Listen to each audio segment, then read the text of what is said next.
It was okay. We'll take it. It could have been better. It could have been worse. It was the best of times. It was the worst. I tried. Nothing can ever beat the incomparable Dane. The Imperial Dane that has 2,000 casts of Propaganda Cast Series 2. That's right, he has 1,400 of Series 1 for Company Heroes 1, and 2,000 for Series 2. He possibly is a robot. We just don't know at this point. Dane brings a lot of life to this game, to be honest. It does. He's the true champion of the Axis, as Von Ivan has said. But meanwhile, we have Game 2 of this exciting Grand Final, if you can call it that, because it is a qualification tournament. And the winner of this final will get seed numero uno in the largest cash prize tournament in Company of Heroes history. Yep, there is a lot at stake, and Scotch and Nagano, who played very, very well throughout all the series we've cast today, put on a great show for the game 1, and then with the rematch, lost quite badly, I would say. Now they have to really recover the situation, playing as Axis from the north side of Rails and Metal. And let's have a look. We already have Stuve going in with a sniper. Kimbo played a great sniper in the previous game. Now it's Stuve's turn to show us if he can climb even higher in kill count. Combat engineers under pressure. Sniper looking to open. Actually missed a shot there. It fired. I heard the noise, but there's no kills on its count. Interesting. We have the MG42 in a solid position. Sniper, she's now opening up. There she goes. First kill on the tally for this heroine of the Radina. I've got a pretty important job to try and remove the MG from the house position north of right VP. Great idea to kite in and out of the house. By the way, I am surprised. I did not realize. I don't know if you mentioned it, but there's 2 snipers, isn't there? Of course, both. Yes, yeah. I didn't. I'm sorry for not listening. I'm surprised about that. That was the quote-unquote misfire I apparently heard. The fact that we have 2 female snipers. I'm going to name one. Her name is Nadine. She is Kimbo's sniper. And what is the name of Stuve's sniper?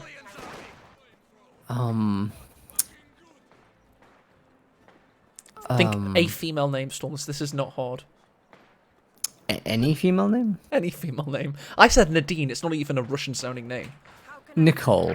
Nadine, the yellow sniper, and Nicole, the blue sniper. Who's going to get the most kills? Rifle, grenade goes in the north here with the Penal Battalion tank kit. I want a straw poll put in chat for Nadine, the yellow sniper of Kimbo, and Nicole, the blue sniper of Stuve. Please get a straw poll up. We want to know who gets more kills. Well, Kimbo played fantastic sniper in the last game. Double sniper on both sides. I actually really like this because the opponents are playing double austere. There's bound to be that MG there, and the sniper is a real chaos provider for 4-man squads of the austere. Coupled with the fact that they have started getting penal battalions on the field, both players rocking double penal battalions. It's going to make life very difficult for austere at this stage. Look at the effect on kill counts. A lot of work being done there. Rifle nade. Well dodged.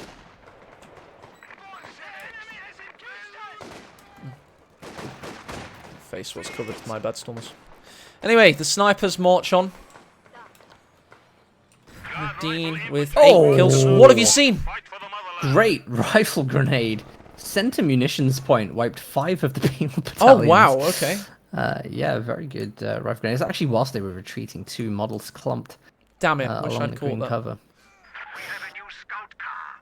Ooh, an nice early to see scout that, car, by the way. That's going to cause problems. It will. Stuve's been laying some mines down already. There are actually 2 in some pretty common push locations across the center VP, just to the west of that. And I really like, in fact, you can just see Stuve just using the engineers, making great use of the time he's got. It's not really being pushed for territory. Going to make sure that he's well defended, and all of these mines kind of stack up to manpower drain against the opponent. 222 marauding. Soviet sniper number 2. Nicole is safe.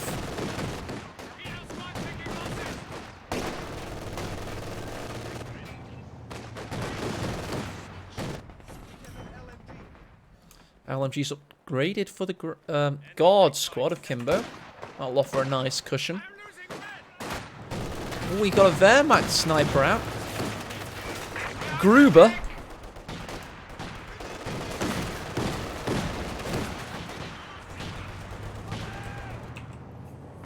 Yeah, so just, you know, Stuve, of course, at the start of this game, flicked on Armored Assault Commander. He's, of course, got radio intercept. So Stuve will be able to relay to Kimbo. A second scout car has just come onto the field from Nagano. Look at that. Instantly hits a very well-placed mine by Kimbo's engineers on the right-hand side of the map. There's a counter sniper being prepared by Scotch. Another side, so we can... Oh, no, yes. The one that Yeah, is in wait. It's moving from Yes. cover to cover. It does have some penals to contend with.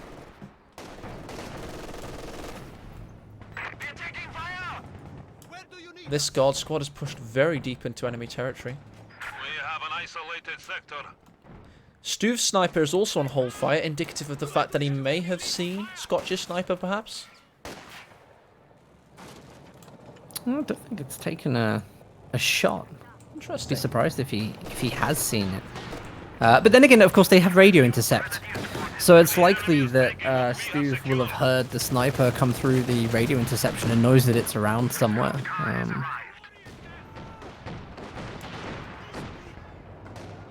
Double scout car from both Nagano and Scotch. There's a lot of build order mimicking, actually, which is interesting. Both players seem to be copying each other's builds. It's almost like you were saying, a large-scale 1v1. Yes, so far. It does feel that way. They're two parts of the same mind and body, operating in unison. Looking to get the job done. Here comes the 2-2. There is a mine. It's going to detonate said mine and kills the squad! Squad of infantry has been killed. Calculated. He could drive over the other mine. He's so close to it. There it goes. Scout car down. There's another scout car in the north, which may hit a third mine. I think, actually, Scotch probably a little bit wiser to this. Penal battalion of Kimbo meets the hot lead of the MG42. Oh, we could see the snipers in the center. Well called. In fact, Scotch is trying to line up for the shot. Here we go. It's going to be the counter snipe. It's well played by Kimbo, actually. Oh! Couldn't quite get it thanks to the shot blockers there, or sight blockers, or however that worked. I'm not quite sure. No, it's just beyond the fog of war. That's all it was. Sight lines. Very lucky from Scotch, though.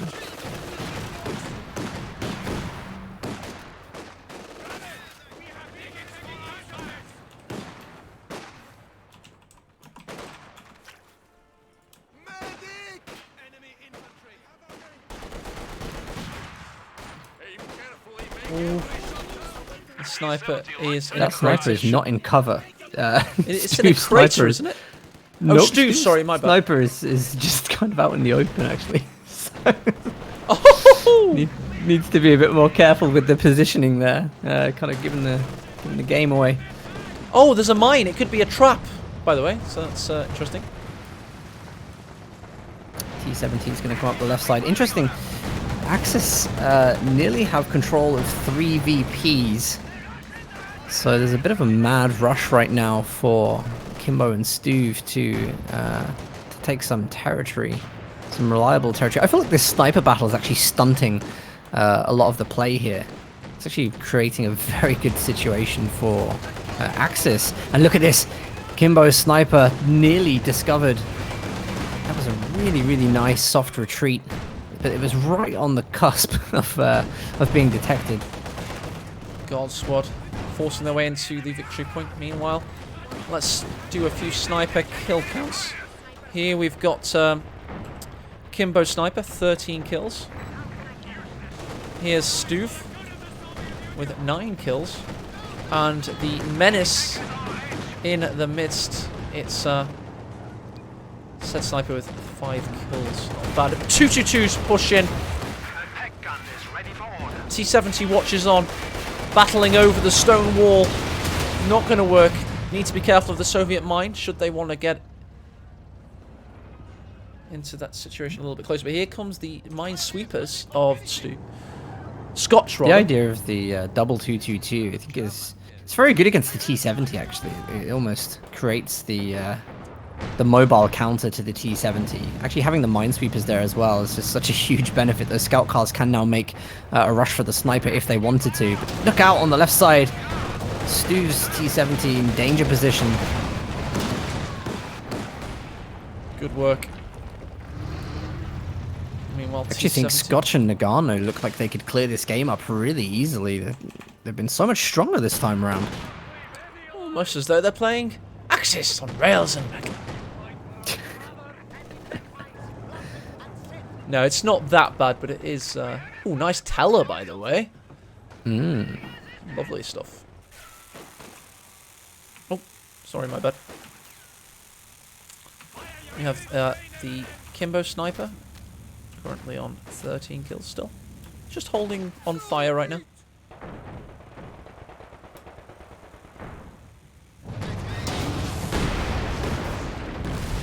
Oh, T70 hits the Talor mine and erupts in a tower of flame.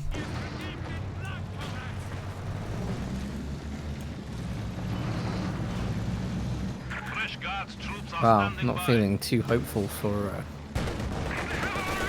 Kimbo and Stuve here. Remember, again, it comes down to a VP thing, because we had 403 VPs, I think, that Stuve and... no, sorry, 395, I think is what it ended up with for Kimbo and Stuve in the previous game. So Scotch and Nagano would have to win like this. Oh, big shots from the Pack 40. Just to interrupt there, could get an attack round. Victory. Oh, couldn't quite make it from Nagano. Meanwhile, Stuve pushes forward, guards, penals, Ziskin. He's capturing, well, he was capturing the centre circle, and then Grens with LMGs appeared.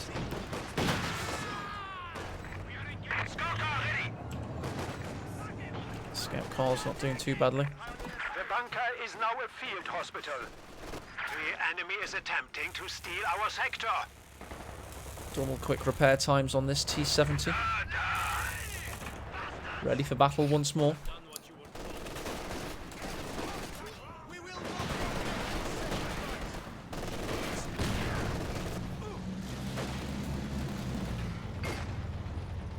Still no commander picks from Scotch and Nagano. It's one of these things you don't need to pick it. Don't pick it, but actually copied loadouts for Scotch and Nagano. I guess it's really good actually for them. They've got... Well spotted, by the way. That's like one of those puzzles, isn't it, you know? A little bit, yeah. I mean, you can see it's the same, and I guess it gives them the flexibility. They're both going for the same build at the start, so I guess if one of them maybe loses the double scout car, then that person doesn't go Jaeger armor. I don't know what the mechanic they're using is there, but very interesting that they're going with the same loadout. Penal Battalion has been brutalized on retreat by these scout cars. Such low health now, could end up dying. Sniper also found out. 222's on the rampage. This could be a double wipe. T70 comes to try and stop the pain, but the pain is in full action. Both squads actually survive. Very surprising. Penal Battalions with the PTRS come into view. Oh, wow. Good defense there from the T70. Really good defense. We're actually seeing that triple cap is going to drop the VPs below the 395 mark. Good play by Kimbo and Stuve to get back into this. Absolutely. And I think that means now, even if Kimbo and Stuve lose this game, they will have the faction selection in a game 3.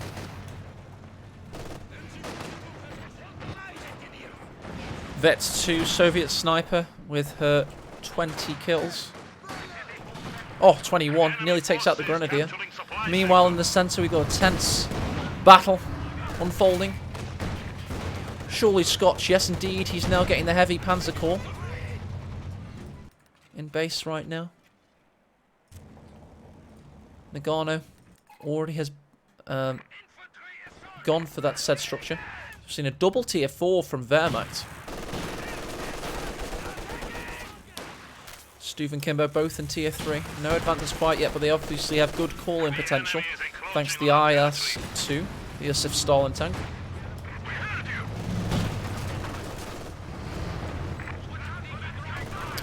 I mean, Nagano's sniper bit the dust at some point. Didn't quite catch that on camera. Did you manage to see that, Dan? Nagano's sniper, no. Double LMG Grenadiers doing the dirty, forcing away the Soviets. Here come the penal battalions and combat engineers spearheading. Grenadiers pushed away in the south. Pioneer minesweepers leading the way for the flamethrower. There's minesweepers desperate to get the kill there on the sniper. Also avoiding a satchel charge. Building in the right VP is now down. Brumba just hits the field as well for Nagano. Very popular choice and a good reason. So popular, in fact, that they're going to build another one straight away after. Oh, so okay. So interestingly, let's go back on the Nadine and Nicole watch. So Nadine, she has 26 kills. And she has to run away now. Nicole, meanwhile, 24 kills. So I think it's clear to say that Nadine won that. Here comes the 222. Oh my god, it's going deep into enemy territory right now. Oh wow, great pickup of the guards. Yeah, Wasn't fantastic. expecting that to be so efficient. Just so you know, by the way, Scotch has also teched tier 4 and Brumbear, so there's actually going to be a Brumbear on either side of the map. Oh. Nagano's gone for Storm Doctrine, which I think means Scotch will be the one to pick up Jaeger armor. Makes sense unless he picks Blitzkrieg. Suppose now we have to name the Brumbears as well, but we have to give them more of a Brumbearish name. My Brumbear in the north, Scotch's Brumbear, is called Barry. Barry the Brumbear. Down a name for Nagano's, please. The one that's currently stricken and being attacked by PTRSs from 2 different elite squads. The Guards and the Penal Battalions brutally bullying the Brumbear. Oh! Tandem. Ziskin shots there. Force away the Brumbear.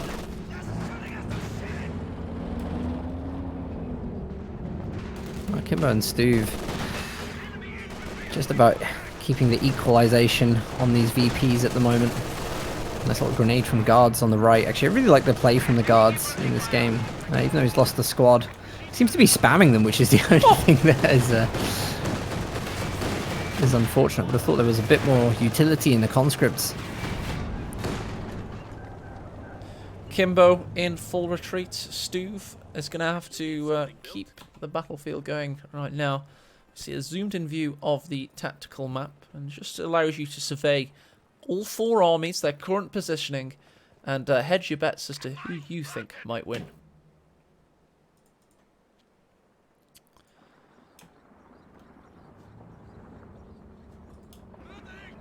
A little look at That moment of peace. yeah, get to look at the stats a little bit now and just check out the that Stuve has equal kills. It's not too much disparity between the armies there. If we highlight all of their army value, you can see that again it's a very fair matchup, but Scotch is the clear leader in terms of preservation. The enemy is taking our territory. We have a fresh grenadier squad. Interesting here. So Stuve looks like he's on the climb for the IS-2 now. Be interesting actually because didn't tech up to his tier 4, so I assume it is going to be IS-2 leaving Kimbo to bring units out of tier 4. Right now he's got the Su-85. He has, and a fantastic smoke usage from the Stuka there, allowing the LMG Grenadiers to get the jump on the Penal Battalions. Here come the 222s, forcing away the Soviet forces in the north. Oh, hits the mine that's been there for such a long time. Nadine with a great shot there. Su-85 gets a big shot in on the Brumbear, perhaps. Yes, it does. Barry gets hit in his bountiful behind yet again by the Su-85. Meanwhile, Bernard the Brumbear sits there and watches on. Bernard with his 1 kill only. Barry 7, not too shabby.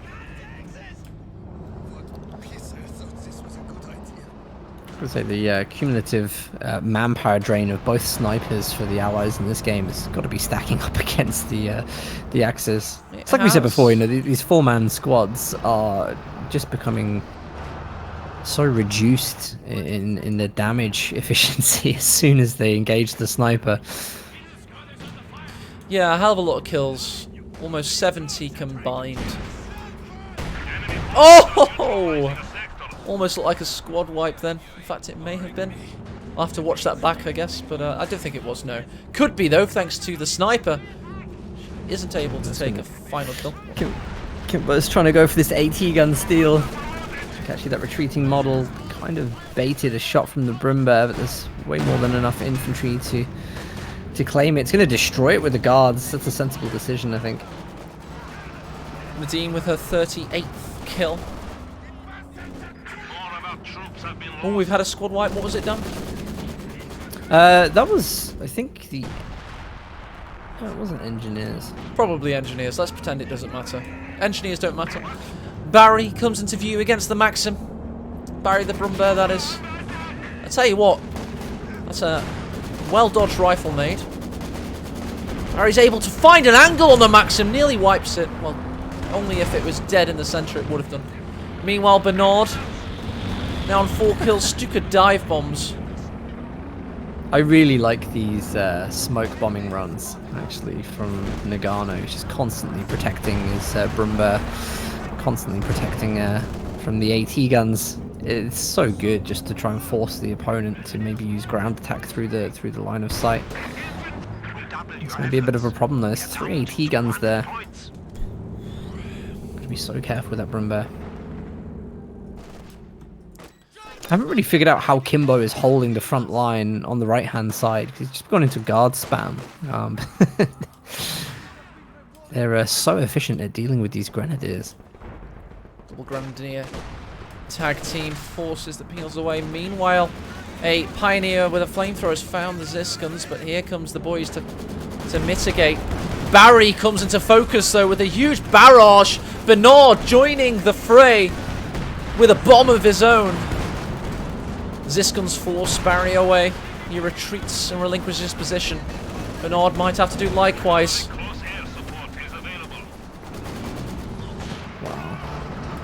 Just not enough damage, even from the AT guns. I think they're really going to have to rely on the Su-85 to come over and deal with that. The AT guns just not even able to make the chase. Here come the IL-2s, Stuve calling them in. And I think this is the opportunity where allies can start to make another map push. Got Kimbo on the right-hand side coming into flank. Good opportunity for the guards there in the centre to get a nice grenade off. Here comes the Panther. With the exact same skin camo of the Panther at Bovington Tank Museum, for those that want to see it. Grenadier is fully suppressed thanks to the IL-2 Sturmovik, the flying tank. Had a little bit more armour than some other World War II planes, so it's called a tank. And its pilots were probably crazy, because they're Russians, and most Russians are, or at least they seem to be, based on dashcam footage.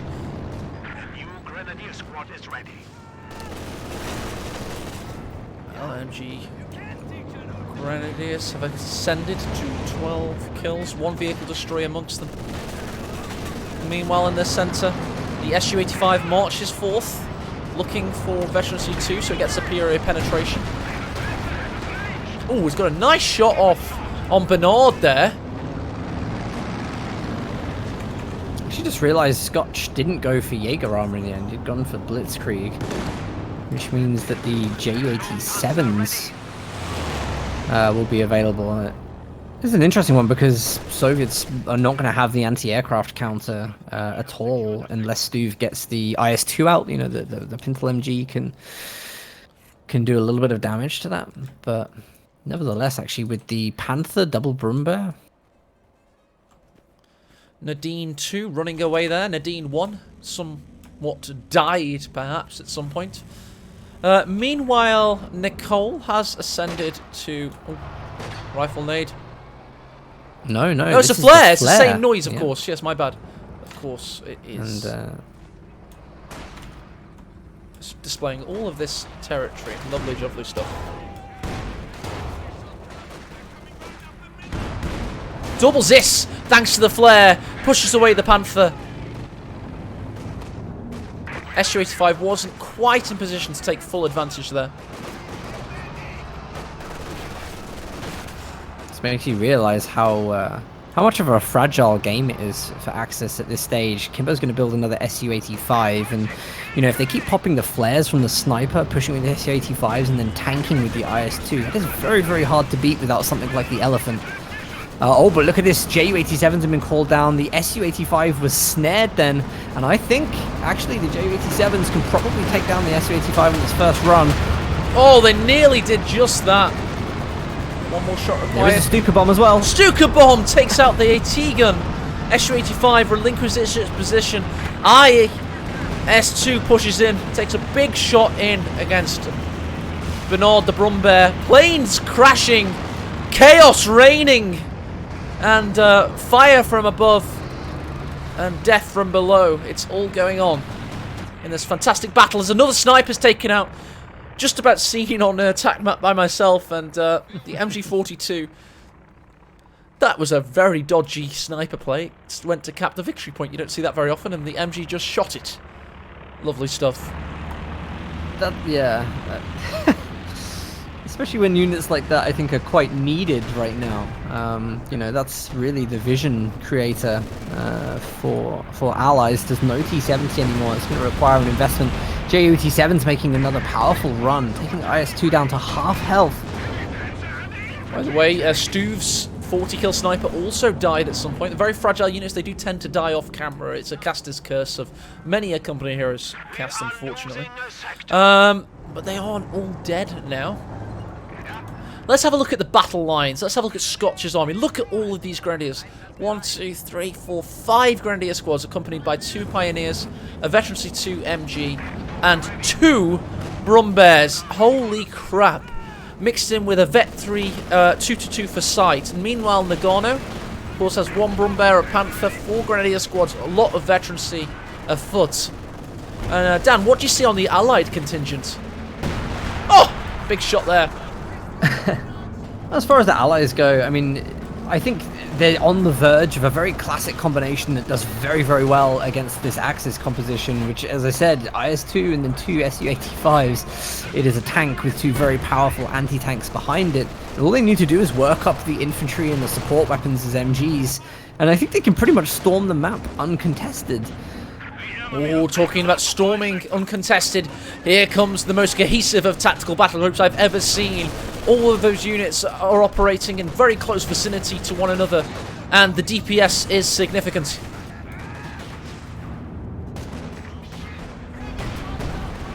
IS-2 is pushing on. What have you seen, Dan?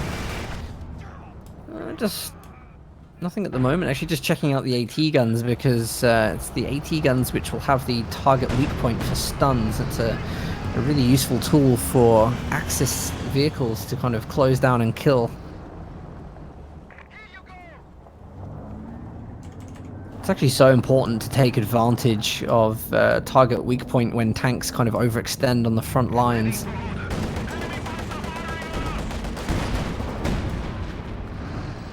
Ziskun's gaining veterancy. There's 3 of them. Brumbear in peril. Could be taken out by an attack round here. 1 more shot required. Will it get it? Stukas to the rescue with a great smoke bomb. IS-2 pushed away by the Panther, but there's an Su-85 gaining veterancy 2 and superior penetration in the rear. IS-2's got to get out of there, Dan. Wow, this is a big engagement. Panther, I think, actually probably makes the right decision to push. There is a Blitzkrieg available if he wants to get around the rear armor. But I think the shot has to deflect. Oh, Su-85s get the Panther. Brumbear gets one of the Ziskuns. Second Brumbear with the Scherzen also pushes in. And here come the Su-85s. Oh, penetrating the Brumbear, pushing it away.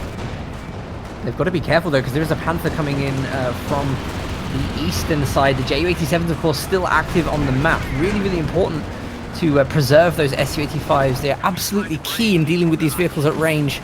They are. The AT gun set up too. And here come the march of the Grenadiers. 15 models.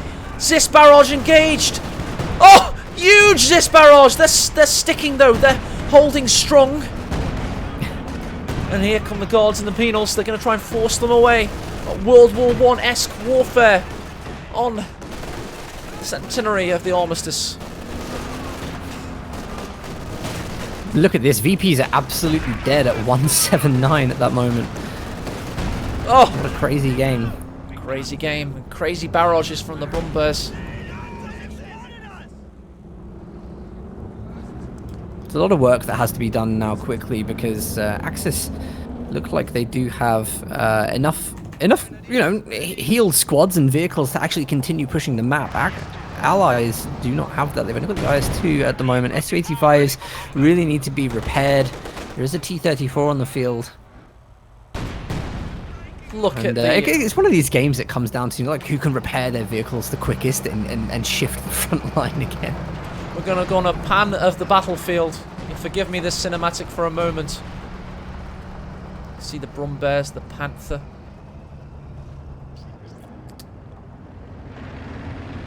I really like this MG42 on the right side by Nagano. He's actually using it stealth with the camouflage ability. So he definitely gets that suppression. Oh, that's what caught out the sniper then. That'll be it. He couldn't see the MG. Of course, that was 10 minutes ago, but now I realise what happened. Thank you, Dan. T-34, 76. Mama for Show's had a full day at work and come back and we're still casting. Hello, Mama for Show. T-34 having a good little foray there. Meanwhile, in the centre, Grenadiers lying in wait in anticipation.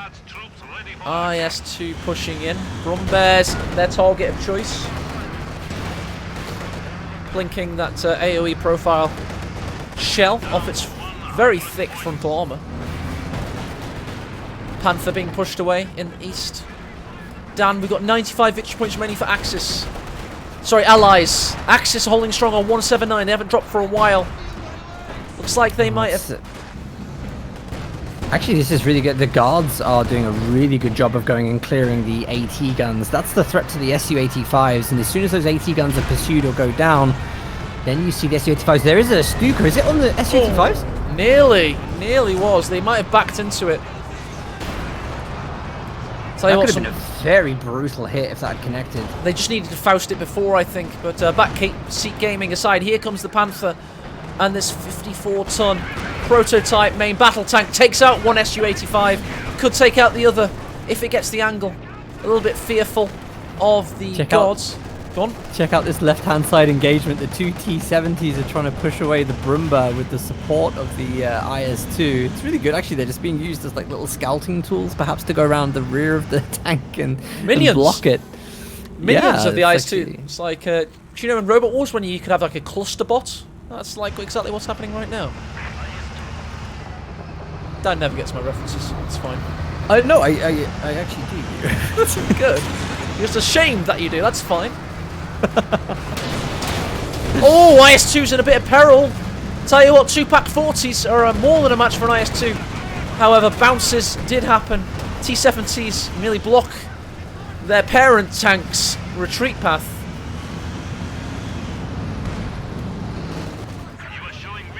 It's just a little bit like what I was saying. It's like who can repair these tanks quick enough to push and get that kind of victory? The IS-2 needs to be repaired. Panther, very good repairs by the two Pioneer squads from Nagano in the east.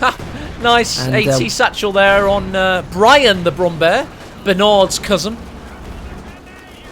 Oh wow, you can see that Vet 3 Su-85 is trying to go over and deal with that as soon as the opportunity arises. Panther on the rear armor. Could happen again. Panther is just playing safe for now.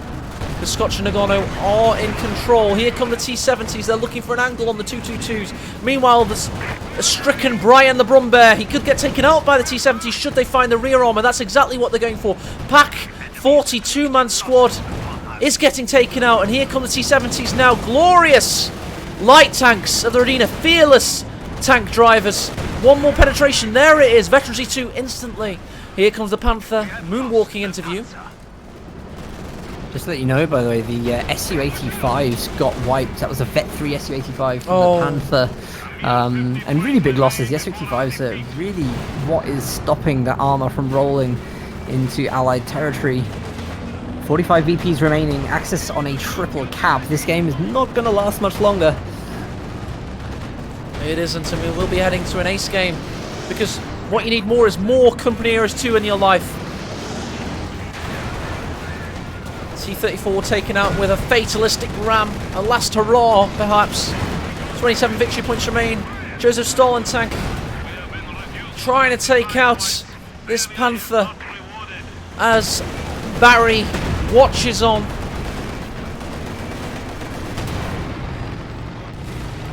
And there you go. Stuve and Kimbo surrender that to right as well. As a good game, and congratulations Scotch and Nagano evening out at 1-1.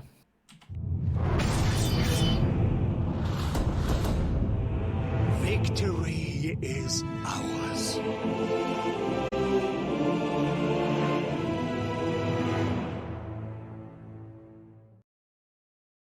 Won't say.